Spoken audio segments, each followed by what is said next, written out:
Il crack di BPV? Beh, è stato provocato dalla crisi. Gianni Zonin, davanti alla commissione d'inchiesta parlamentare, respinge le accuse. Tutto è accaduto a sua insaputa, come i crediti baciati.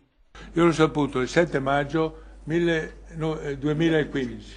Ero a Milano a colloquio col capo degli ispettori della BCE, che ho chiamato il direttore e ho detto: ma cos'è questa faccenda delle baciate? Comunque io sono venuto a conoscenza il 7 maggio. Lo sapeva al mondo tutti tranne che il presidente della Banca Popolare di Vicenza. Dobbiamo prendere atto che non ha l'obbligo di dire la verità come un testimone, ma è semplicemente un'audizione. Quante ore? 3 ore di audizione e anche i non ricordo, anche non so, parlano.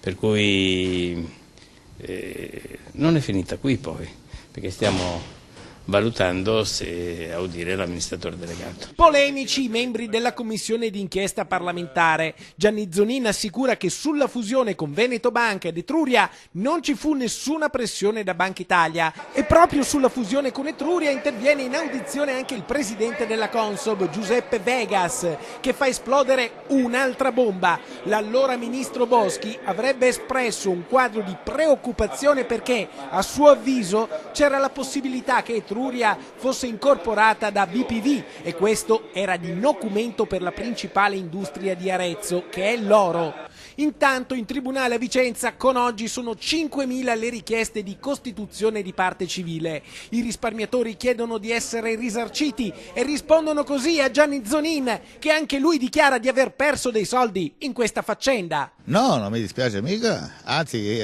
ho caro di perdere soldi perché non gli mancano i soldi. Non ci resta altro che piangere per lui. Natale. Anche i ricchi piangono. No, godono loro. Noi vogliamo solo indietro i nostri soldi, punto e basta.